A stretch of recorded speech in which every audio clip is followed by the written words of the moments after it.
All right, and we are back with the GSMC Wrestling Laureate podcast brought to you by the GSMC Sports Network. I'm your host, Eric Rodriguez, every Monday through Friday, 8 p.m. Pacific time, 11 p.m. Eastern time, here to talk about all things professional wrestling, all the action inside and out, all the news, all the superstar news, the rumors, all the roundups, all the, potential storylines that are, in the works. So can't wait to come on air and talk to you guys about good old fashioned professional wrestling. All right, just kind of reflect on what we talked about real quick. We talked about AEW Blood and Guts. We reviewed that. We also previewed tonight's Thursday Night Wrestling, which is the TNA Impact, also Ring of Honor, and now we're gonna talk about Bryan Danielson's injury and his doc telling him that basically being like, "Hey man, you probably shouldn't be doing what you're doing, bro." But before we get into that, I want to remind you guys to use the tips and donations link at gsmcpodcast.net. Shoot me your comments, questions, and concerns. Anything about professional wrestling. Absolutely love it when there is a ton of audience engagement, 1,010%. So don't be shy. Make sure you hit up that tips and donations link, and we can have a nice, engageable conversation about professional wrestling. Once again, the link is at the gsmcpodcast.net. All right, so we're going to move on to our third segment. Bryan Danielson is not allowed to wrestle until AEW's All In at Wembley Stadium. During an interview at the American Dragon, he spoke of why he's been sort of on a hiatus after winning the men's Owen Hart Cup, Owen Hart Foundation Cup. Obviously, defeated the Hangman Adam Page, which is wasn't easy because when Hangman came back, he came back with kind of like a vengeance. He was suspended by the EVPs, but he came back, wanted to kick some ass, and I thought Bryan Danielson was going to get it. I was like, okay, great. Now you have this guy, because they said he was the mystery guy, and Matthew and Nicholas Jackson were like, the mystery guy is going to bring the title back to the elite. So I was like, okay, great. This guy's going to be part of the elite. But what I saw at AEW Blood and Guts, it didn't really seem like they were on the same Hangman Adam Page. Haha, I'm just kidding. No, moving on. But no, it should be. This is great for Daniel Bryan or Bryan Danielson. I feel like he definitely deserved this 1,010%. AEW's Doc Sampson not wanting him to wrestle due to discussions with the family and his contract situation expiring in August. And Bryan Danielson had this to say. He said that I quote, an injury with Renee Paquette. He said, my neck isn't great. So it's weird because this feels like the biggest match of my whole entire career.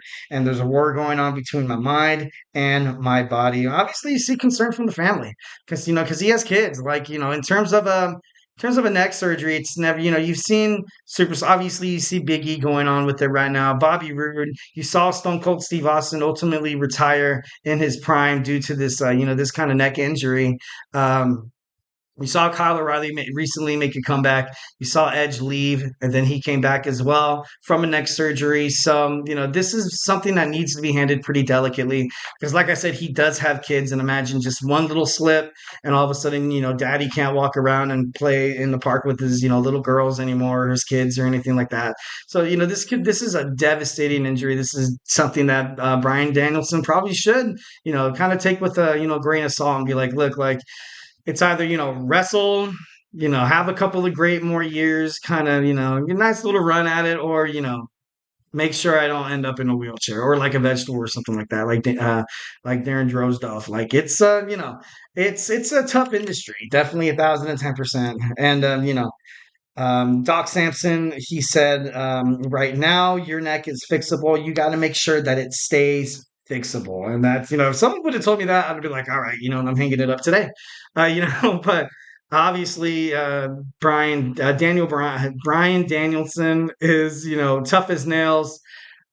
He loves this industry. He loves professional wrestling. You saw it from the get go when he was, doing his thing. When he was actually with his wife Brie and her sister Nikki. They were kind of like they were the Bella twins, and they would help him win matches and stuff like that. Then you kind of saw that kind of go under, but Brie and Daniel, stayed together mostly. And then then you saw him, have the Yes movement. Then you saw him as the general manager of Friday Night SmackDown with Shane McMahon. And then you saw him, make a little run, a little bit of a run. Then he had this heel turn where he called everybody fickle and how he was, No, then the moral compass that was Dean Ambrose, but he was like this like let's recycle kind of guy. Like yeah, the heel was okay. The heel was decent. Him and Eric Rowan, but I don't know. It just didn't seem like it was his personality. And then he made it. Then his contract expired in WWE. Then he ultimately decided to jump ship to AEW, and he's helped out the brand immensely. Obviously, one of the best wrestlers in the whole entire in the history of professional wrestling. So, definitely love that. August 1st, my wrestling contract is up. He had that to say. When I signed the contract, me and Bree talked about how this would be the last contract I was going to sign.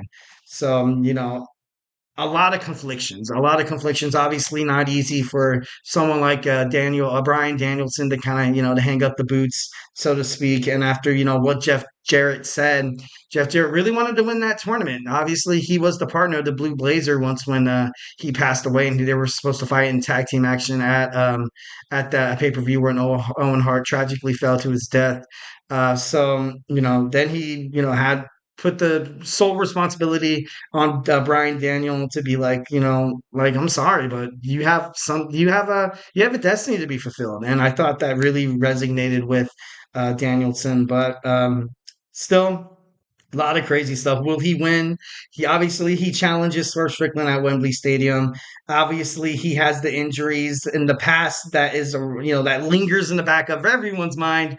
Obviously his own as well as wrestling fans. Still, sometimes when I watch him wrestle, I'm like, oh my god, like that's crazy. Because you got to think about this. This guy was retired. He was done. He said no to professional wrestling. He was absolutely like he was done. He was, he talked to his family, he talked to his little girl, and it was like, dude, like this is something that is serious. A neck injury is 1,010% serious. It's just the slightest little thing will go wrong, and it's not gonna end pretty, and it's gonna be tragic. Hopefully, knock on wood, that he comes out of the match unscathed. Like I said, this is possibly a chance for him to have a nice little outing to be like, okay, you got beat by Swerve Strickland, but you put on one hell of a match, or he beats Swerve Strickland, retires as a champion, and because I don't know if they're going to take his AEW con. I know how friendly Tony Khan is with his wrestlers and his superstars and stuff like that. So I doubt that he would ever hold a contract over Bryan Danielson's head. Maybe do it like a year by year where he's not a full time participant. He did participate in the Anarchy in the Arena, but I kind of saw him, and I'm not saying that he was like shying away from all the action, but he was still kicking ass, but he wasn't like doing any crazy stunts or anything like that, which is probably what he should probably be doing with his with his injuries and stuff like that, like in the past and shit. Excuse me, stuff. Back in May, Danielson admitted that he would need neck surgery pretty soon. So like I said, dropping the belt, or like losing to Swerve Strickland, having one damn good match before he leaves, gets his neck surgery, rehabs it, chills. Maybe he comes back in like a year or something like that. But once again, neck surgery, it's kind of tough. It's kind of tough. So, are we going to see Bryan Danielson's last wrestling run? For his sake, for his health, I just hope he makes the right decision. Obviously, you saw him AEW Dynasty where he lost to Will Ospreay thanks to the Tiger Driver 91. The reason why Will Ospreay will not use it because he thought he injured Bryan Danielson, and just some stuff in the past. He was stripped of the WWE World Heavyweight Championship in 2014 um, because of his injury, and then he officially retired in 2016. So definitely not a great decision, not a great kind of a circumstance to kind of be in right now, because essentially you kind of have both things kind of lingering on both sides. Do you want to be a wrestler? Are you ready to give this up that you love so damn bad? Or are you going to go out there and chance it and just that obviously, like, you're not going to fall on your head and neck every single time, and there's going to be Obviously it's professional wrestling, so accidents do happen. But for Bryan Danielson's sake, it's kind of I think it's too much of a liability to be like, okay, now you got to go out there every night. You got to put your basically your career and your health in the hands of others that they won't drop you on a botched move or anything like that. And it's oh man, tough decisions, tough decisions. But I think the doctor kind of got it right. Telling Bryan Danielson to hold off until till All In Wembley Stadium. So yeah. All right, guys, don't go anywhere. We're going to move on to our fourth segment. We're going to talk about WrestleMania going to London. So hey, do not go anywhere.